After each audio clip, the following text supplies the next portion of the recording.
Guys, I know I'm lacking that one main video because everything, what I am about, I am a compilation of so many fuck-ups, but it's not like that, it's cool.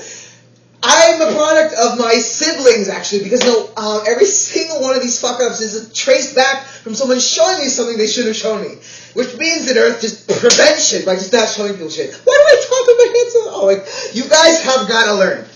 I'm all about this buzzy phase weird shit. What do I mean by weird shit? I got this personality that's really unique because I'm kind of fucked. And it's okay, though, because things propel. Really, things propel. Like this video, for instance, it's propelling because of this thing I have. Okay, this thing, well, we're not, I don't even want to go ahead and say something like we're not all perfect, right? We actually are all perfect. What do I mean? If you don't get shown something, you don't know how to do it. It's fucking simple. And, well, alright, so in a few times I would jam my fingers down my throat to lose weight in middle school. Because, you do that because if you think it's going to help you and you feel like, oh, I got to benefit, I got to do something. Shit's not right. Maybe it's because I'm short. Whatever. And you're like, I got to, fix this. And you're like, I'm fat. Whatever. You do it or you don't. And unfortunately, I did. Next. My sister showed me weed in high school. She also did ecstasy. My cousins were doing drugs. Shit like that. And me, I was innocent.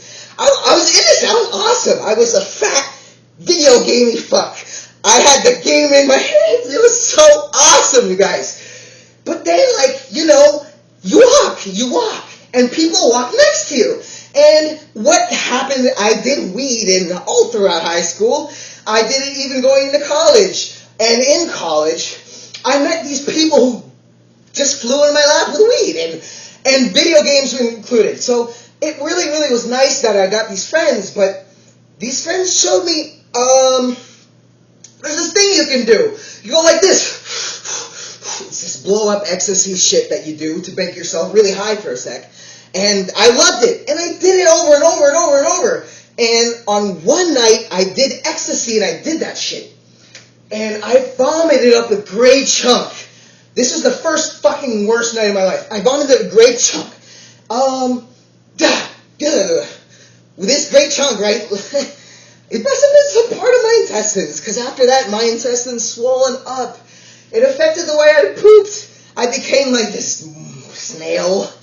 And worst of all, this didn't come yet, but this is a precursor to that.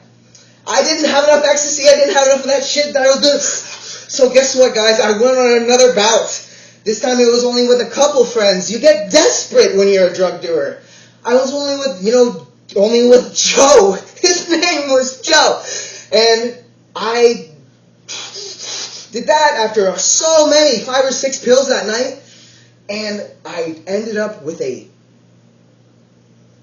my penis would stop doing that. Yeah, guys, that's right. My penis doesn't do that. My penis will get hard, but you can just simply push it down with your finger, like, shut up, go down. And I haven't tried sex yet because, well, listen to this, okay? Why do I bounce to that? Because that sounds like a pro during sex. What happened on that night, the gray chunk, when I vomited this gray chunk, I had to lay in bed because I felt like I was going to die. And I was with a friend named Jen, and she was like, what's wrong? I don't understand. I don't understand either. I just feel like I can't breathe. I want to be quiet. And the first fuck up was that time. The second time's with Joe, remember? And when I woke up from the night, my penis did not get as hard the same way. But what's worse, 2 things happened. My skin sensitivity. Now, I think everybody's got this great value of sensitivity, but mine has been diminished by about 60%. It's only about 30%. Because I can say that when I touch myself, the ringing on the skin is gone, and I only can really depend on by just general feel, and I don't know how to explain that any better. I lost the accuracy of feel. And secondly, something happened to my respiratory system. I suppose I cancel some nerve endings or whatnot. Because what happens now, it might not be apparent during this video, but people generally notice this. I need to pause a lot, and it sounds like I'm taking you for stupid. It sounds like I'm taking you for stupid because I'm speaking either slow or I'm speaking with lots of pauses. And the sad truth is that ever since that fuck up of mine, look at me, this is fucking, I have turned into this, also, I do hand gestures very vividly as a way to get that suffocation feeling out in a way. I don't know, when I'm feeling that suffocating feeling, I guess I just simply do this a lot.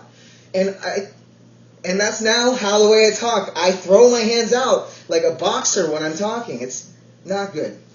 So, my penis, the skin sensation, and my breathing. My breathing in that I could not yawn anymore. When you yawn, you have this, yes, I yawned. It was good, it felt good. I've lost that, I haven't felt that since. I do this. I chase for something that comes and goes and comes and goes and comes and goes and comes and goes. And I go to chase it when it comes, and as soon as I go to chase it, it goes. And as soon as I stop chasing and I go, it comes again. So, well, no, that's not it. I want to yawn, so I push harder to make it chase again, or something like that. And it sucks. What's next is that, I have to breathe so many times during my sentences. It changed the way I see conversation, unfortunately. It makes me dodge conversation, unfortunately. But, I return to my innocence, guys. I only did those things because, and now I applaud those guys who have people shown into them and they still say no. But I ask, was it your family? And I ask, was it so perfectly thrown in your hands? I think we're all pretty innocent. I think if I didn't have these innocent thoughts about that at the time, I wouldn't have done it. And then I would have been more like my neighbors and more like my friends who were very innocent. I lost a lot of touch with my friends because of drugs. So I don't do drugs anymore because they're horrible. And now, I would never even show anybody drugs because it's all a factor of showing. So, all right. Now my videos. I love that I've got all this about my drug life and about my videos. My videos are just really apprentice. I'm so old yet so immature when it comes to these things. I'm like a glutton who does not care for the least thing, which is his thumbnails of his videos. I just simply have not done that, and I scratch my head. What a moron, I guess, would not. I haven't ever posed the question to myself. What are you doing not throwing thumb? Or why are you... I haven't really posed this sentence to myself. You're a moron for not uploading proper thumbnails. Alright, well, I just had to throw this video together. And I did not script this. This probably seems like an impressive amount of eye contact and an impressive amount of speed per minute. And it's all because it's coming from the heart. I have never told this to anybody. Actually, I tell this to people all the time. Because it's thrown at me all the time. How are you? And the truth is, I've got that whole thing behind me. So when people say, how are you? I tend to dodge the question for two reasons. I don't want to answer that. And I feel like I want to dodge the breathing because of the suffocating feeling. The suffocating feeling, I don't think I've convinced you of that yet, okay? I haven't convinced you of that yet. I really feel a feeling of suffocation. And I don't portray it now. But goddamn it, if this weren't a YouTube video where I'm trying to impress people, you would see it on my face. I'm always going like this. You can say that's anxiety, but I know it's because I severed nerves from that event I told you about. And, I like Milo Yiannopoulos. I do this cool stuff in Poser. Poser is a computer 3D animation program.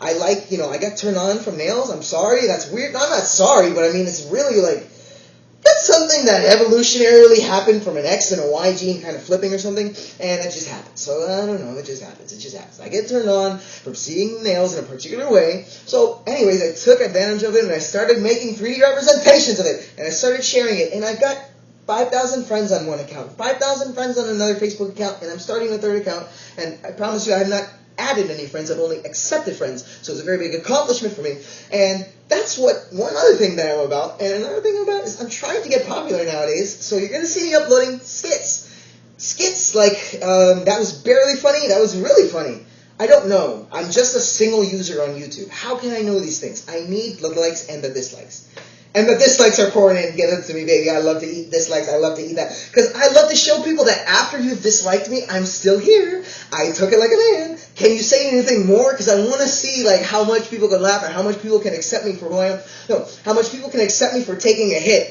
Because I love to take hits. I say, call me a fat, ugly Mexican. Call me Mario. I don't know. Call me something negative. But at the end, you realize in the end it's positive because I didn't really take it to heart. And that's the way everybody should be, right? So I hope you learned from this. Thanks for watching.